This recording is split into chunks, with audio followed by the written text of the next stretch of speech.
History has a strange habit of celebrating the loudest winners. We remember the empires that conquered continents. We remember the inventions that transformed civilization. We remember the discoveries that generated fortunes and reshaped the global economy. But history is far less interested in what it leaves behind. Sometimes, the greatest ideas never disappear because they fail. They disappear because something bigger, faster, and wealthier takes their place. And sometimes, the greatest resource on Earth isn't buried beneath the ground. It's growing quietly beside a village road. Imagine a tree that can survive months without rain. A tree whose leaves provide exceptional nutrition, whose seeds produce valuable oil, whose branches feed livestock, and whose roots help protect fragile soil from erosion. Imagine that same tree helping clarify muddy water using nothing more than naturally occurring proteins hidden inside its seeds.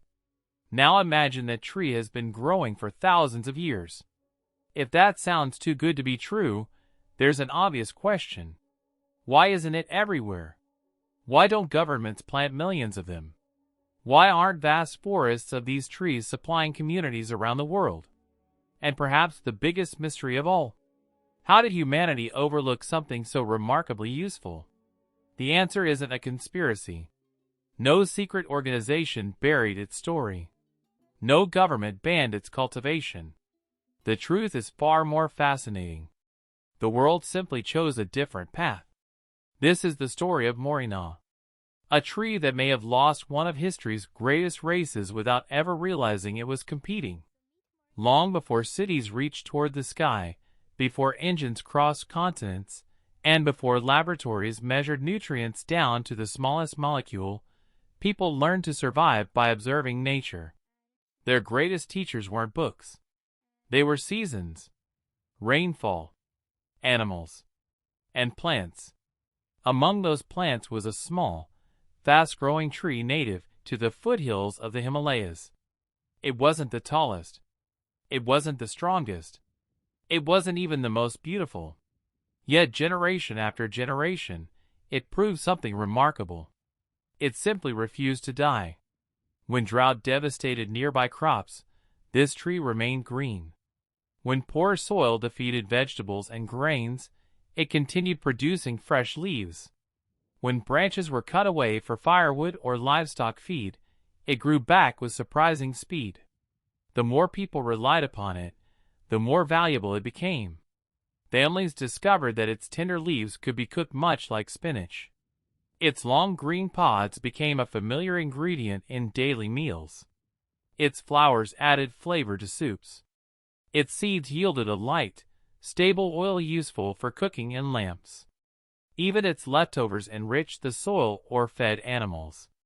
Almost nothing was wasted. Over time, the tree stopped being extraordinary. It became ordinary. And perhaps that was its greatest strength. Unlike rare medicinal plants guarded by kings or expensive spices traded across oceans, Moringa belonged to everyone.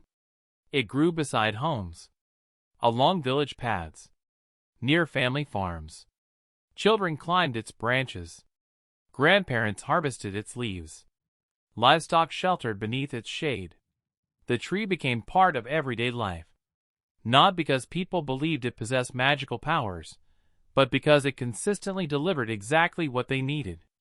It worked, and in the ancient world, that mattered more than reputation. As centuries passed, knowledge spread naturally. Not through universities, not through scientific papers, but through experience. One family taught another. Farmers exchanged seeds with neighboring villages. Traveling merchants carried them across trade routes that connected civilizations stretching from India toward the Middle East and East Africa. Wherever Moringa arrived, the pattern repeated itself. Communities struggling with unreliable rainfall quickly noticed that the tree demanded very little while offering an astonishing amount in return. It tolerated rocky ground. It survived intense heat. Its deep roots searched for water long after shallow-rooted crops had withered. In places where every growing season carried uncertainty, reliability became priceless. Moringa earned its place not because someone promoted it. It earned it because nature tested it repeatedly, and it kept passing every test.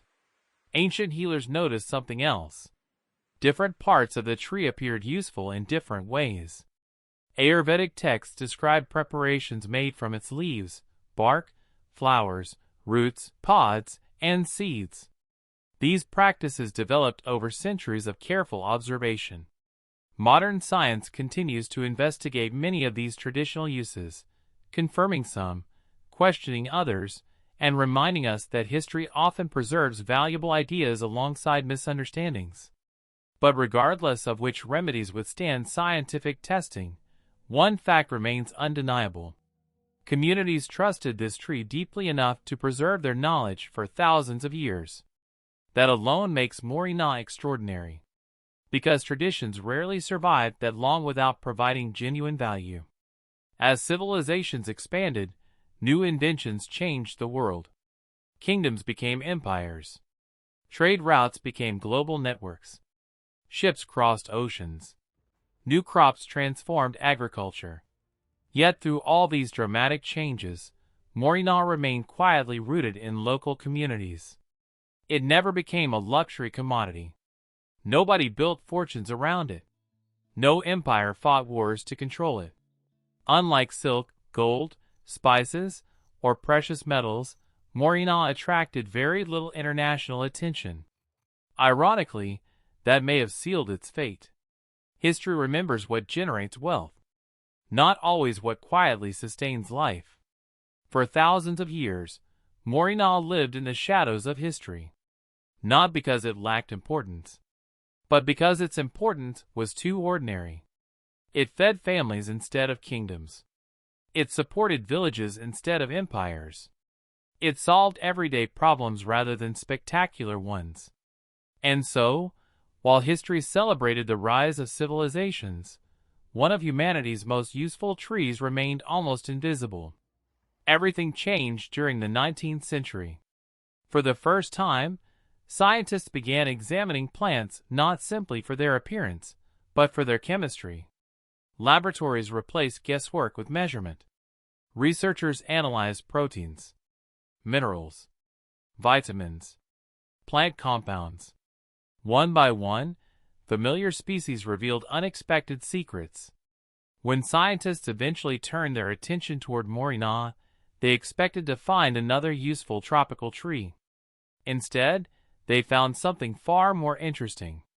Its leaves contained an unusually dense combination of nutrients: protein, calcium, iron, potassium, vitamin A, vitamin C, essential amino acids, antioxidants. It wasn't just nutritious. It was exceptionally nutritious. Even more surprising was its productivity. Unlike seasonal vegetables harvested only once or twice each year, Moringa could produce fresh leaves repeatedly in suitable climates. Harvest after harvest, year after year, without exhausting itself. Researchers were intrigued. How had a tree with so many useful qualities escaped widespread attention? The deeper they looked, the stranger the mystery became.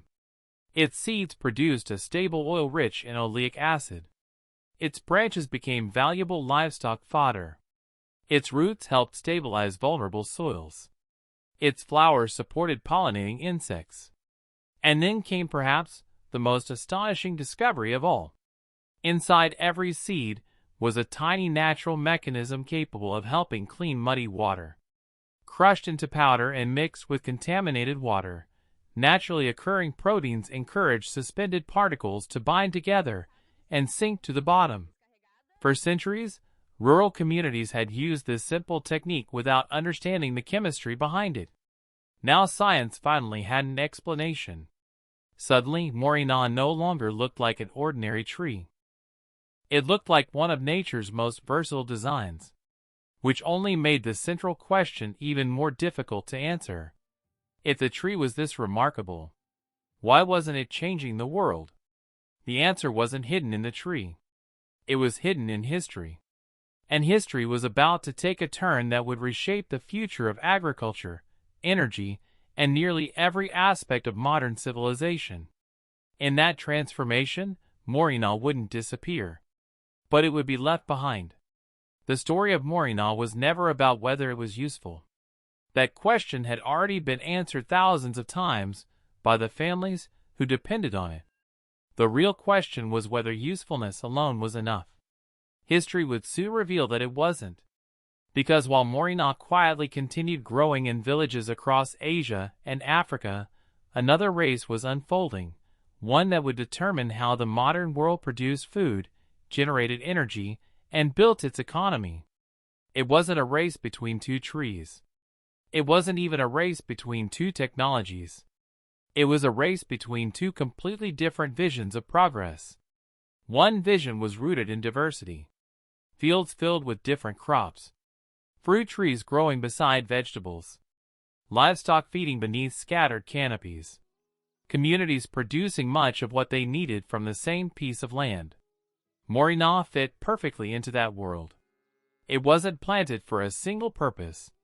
It was planted because it could do many jobs at once. It fed people. It fed animals. It improved the soil. It provided shade. It produced oil. It helped families through difficult seasons. Its value came from versatility. But another vision of agriculture was beginning to emerge.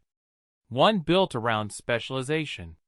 Instead of growing many useful plants together, farmers were encouraged to grow one crop as efficiently as possible. The idea made economic sense. A single crop could be harvested by machines. It could be transported in bulk. It could be processed in massive factories.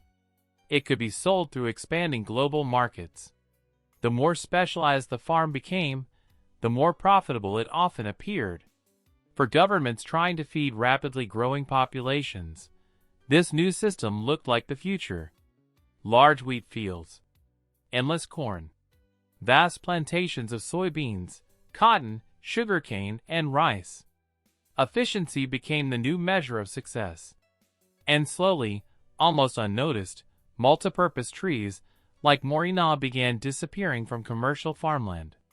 Not because they had failed, but because they didn't fit the new model. A tree occupying space in the middle of a field made little sense to a machine designed to harvest acres of a single crop in one pass. The goal was no longer to produce many resources from one landscape. The goal was to produce one resource as efficiently as possible. That shift changed agriculture forever. Yet farming was only half the story.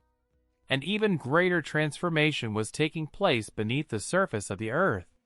In the late 19th and early 20th centuries, the world entered the age of oil. Coal had powered factories and railroads, but petroleum promised something even more powerful. It was easier to transport, more energy-dense, and capable of fueling a new generation of machines that would redefine transportation. Automobiles, ships, aircraft, heavy industry. Entire economies began reorganizing around a resource that only decades earlier had played a relatively minor role. At the same time, engineers were experimenting with another possibility. When German inventor Rudolf Diesel introduced his revolutionary engine, he imagined a future where farmers could grow their own fuel. During early demonstrations, his engine successfully operated on vegetable oils, proving that fossil fuels were not the only option. That idea captured the imagination of scientists. If engines could run on plant oils, which crops might become the fuels of the future? Researchers tested peanut oil, sunflower oil, cottonseed oil, castor oil. And among the candidates was oil extracted from Moringa seeds. From a technical standpoint, Moringa showed real promise. Its oil was stable, resistant to spoilage, and rich in oleic acid. It wasn't difficult to imagine a future where farmers harvested both food and fuel from the same tree. For a brief moment, history stood at a crossroads. One path pointed toward fields producing renewable fuels. The other pointed toward vast reserves of petroleum buried deep underground. The choice wasn't made in a single meeting or by a single government. It emerged from economics. Petroleum became cheaper to extract, cheaper to refine, cheaper to transport. Every new oil discovery lowered costs even further. Investors poured billions into drilling operations. Governments financed pipelines stretching across continents. Refineries multiplied. Shipping networks expanded across oceans. Fuel stations appeared in cities and along highways. Automobile manufacturers designed engines optimized for petroleum. One investment led to another, then another. Before long, an enormous infrastructure had been built around fossil fuels. Once that happened, changing direction became extraordinarily difficult. It wasn't that vegetable oils had failed. They simply couldn't compete against an industry backed by vast financial resources, expanding technology, and an infrastructure that reached nearly every corner of the world. History hadn't chosen the most versatile resource. It had chosen the one that could be produced, transported, and sold on the largest scale. And Moringa quietly slipped further into the background. This pattern repeated itself across agriculture. As industrial farming expanded, success was increasingly measured in tons per hectare, export value, and market demand. The question was no longer, how many different needs can this plant meet? Instead, it became, how much profit can this crop generate? Moringa wasn't designed for specialization. It was designed for resilience. That difference mattered. Its leaves were nutritious. Its seeds produced valuable oil. Its flowers supported pollinators. Its branches fed livestock. Its roots protected the soil. Its canopy created shade. Its fallen leaves enriched the earth. But markets don't always reward versatility. They reward products that fit neatly into supply chains. A soybean field produces soybeans. A palm plantation produces palm oil. A cotton farm produces cotton. Simple, predictable, scalable. Moringa, by contrast, refused to fit into a single category. Was it a vegetable? A tree crop? A source of oil? Animal feed? A medicinal plant? A forestry species? The answer was all of the above. Ironically, that became one of its greatest disadvantages in an industrial economy built around specialization. While global industries chased efficiency, something quieter was happening in villages where Moringa had always grown. Nothing changed. Families continued harvesting leaves every week. Children still climbed the trees to collect long green pods. Goats and sheep fed on freshly cut branches during the dry season. Women dried the leaves to preserve them for later use. Traditional knowledge continued flowing from one generation to the next. No one needed scientific journals to explain why they planted Moringa. They had already lived with it.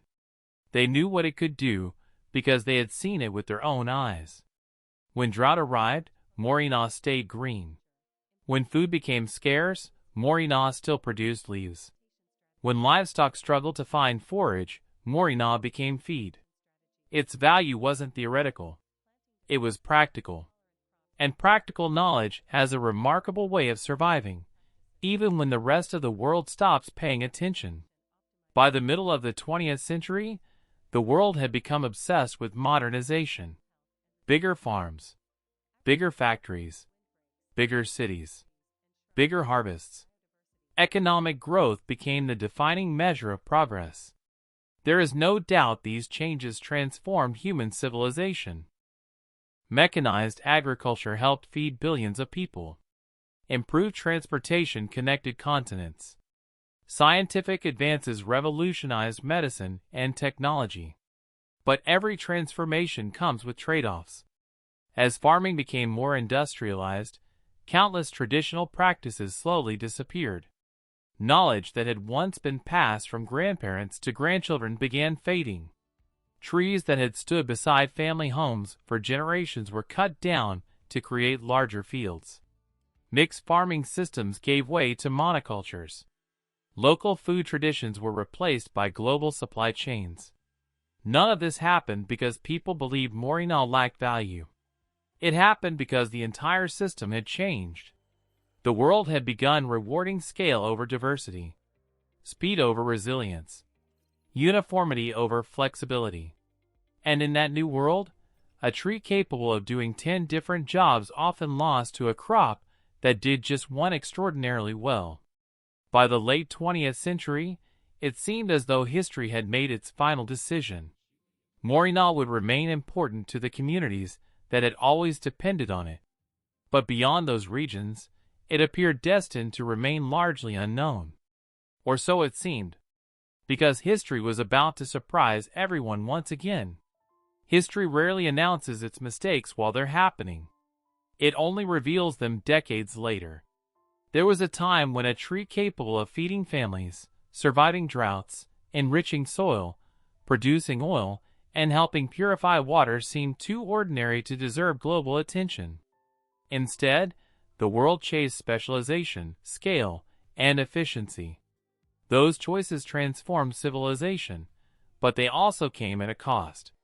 Today, as droughts intensify, soils degrade, and food systems face mounting pressure, the world is once again searching for resilient solutions.